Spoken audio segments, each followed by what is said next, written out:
My name is Keina Morgan. I'm a curly hair entrepreneur. I like to call it entrepreneur because I do so many different things with naturally curly hair and with hair extensions. I have a salon here. I have a business partner. Her name is Charlie Lamasi. That's when we started Urban Curls Hair Studio, which is where we are right now. The studio opened in November 2016. We've been so blessed to have a place that we can work out of and grow from. My first love of anything is hair, right? It's my passion. I've been doing it ever since I was a child. So like when I was in high school, I started out in grade 9 just braiding hair in the cafeteria, and that's how I made my income growing up. And then I started marketing online. I did odd jobs here and there, which all kind of like brought me back to this space that I'm at now. I went to school for marketing. In the end, I actually didn't like it and I dropped out, and I focused on whatever I learned in marketing. I started an online business, an on-call hair business, and that's how I kind of started it all. Gosh, I think my clients inspired me, honestly, and the demand in our community inspired me and my business partner to open Urban Curls. A lot of stylists nowadays, especially that come out of school, they're not trained with the knowledge to take care of all different hair types and textures, and that demand drove us to have Urban Curls. When we first started, I mean, we just started a pilot in another salon in October 2015. I said, you know what, we're gonna put our two businesses together and then create awareness of, like, you know, education around natural hair maintenance. I feel like I'm still on my journey to success. I don't think I'm gonna ever be comfortable with where I'm at. 5 years ago, actually, I wrote out my blueprint of how I want my life to be. I feel that like success comes from being consistent and like leaping over one hoop at a time. When I wrote out my blueprint, I literally wrote out everything that I want my life to look like in 5 years. It's almost like that when you really put your mind to something and you really focus on it, then the compound effect kicks in. When you do it every day, a little bit every day, and that to me is successful. Whatever makes you happy, I feel, and then you go for it, I feel that's successful when you've achieved that and you can look back and say, wow, I did that. When you make the blueprint and you can see it and then you just work towards it, it's much more simpler than just winging it and not knowing which direction to go. I think the biggest struggle was realizing that our demand is so high and we need to do something about it, and we need somewhere to work, somewhere where we can feel comfortable to do our own style of operation. It wasn't like inviting for our clients and for ourselves after we moved. That was a big challenge because we never had any money, and like, so the demand was there but no money was there. So we were able to write a really good business plan. Futurepreneur like really gave us a head start. They're really great for young entrepreneurs.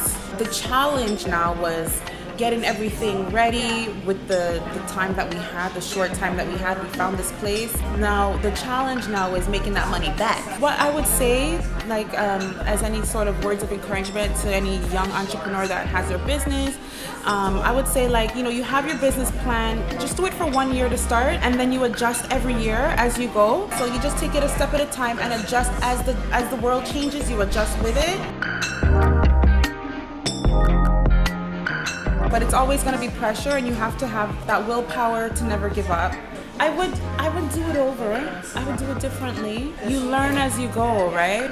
But there's nothing I regret. As a Black entrepreneur, I really don't see a difference. As a hairstylist in the hairstylist world, we're not recognized enough as like a part of the artistry of hairstyling. We're just not recognized in the business world for natural hair. I would love to see that change. People just want to know that whoever's taking care of them understands what they're doing and they can teach them how to do things right themselves. So we decide for them, we give that to our clients, the recipe, and we send them home with a take-home guide. I find that people really just want to know how to do things the right way, and they just want someone that they can trust. I find that as Black women, we're just sometimes too nice, but sometimes we like shoot our own selves in the foot doing that, and we don't allow ourselves to grow. So as Black women, I say, don't devalue yourself.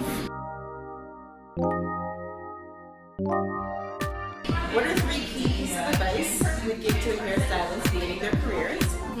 How can we better develop them as business owners?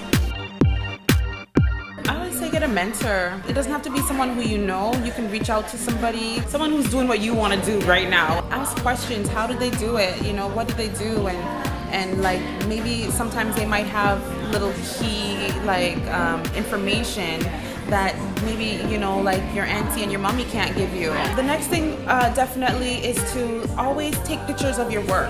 Everybody wants to see what's going on. Everyone wants to see a picture. They want to see if you can do it or not. You can see for yourself, but also show everybody that you're also improving at the same time. People love seeing that. Clients love seeing that. Social media loves that. So make sure that you're delivering value from start to finish, and you know your good service alone will speak for itself. And the next thing I would say is never stop educating yourself. Read something inspiring to inspire you for personal development and growth, or leadership, or managing others. So my dreams are starting a family, you know. And so it's actually like a 2-part dream, because like the question as well, because what am I doing next is working towards that, so I can do that with ease and with like income that I don't have to stress myself over.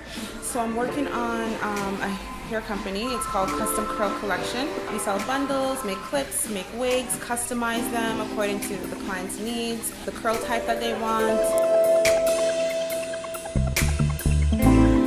Creating accessibility online for them, not just people here in Toronto, but everywhere. So that could be something that, you know, I can work from at home and have other people help me with, and we build that app for that and all that stuff. So hopefully when that's up and going, then I can have some babies and then I can relax a little bit. So the company right now, we want to build individual like entrepreneur stylists. So that's the goal for our company.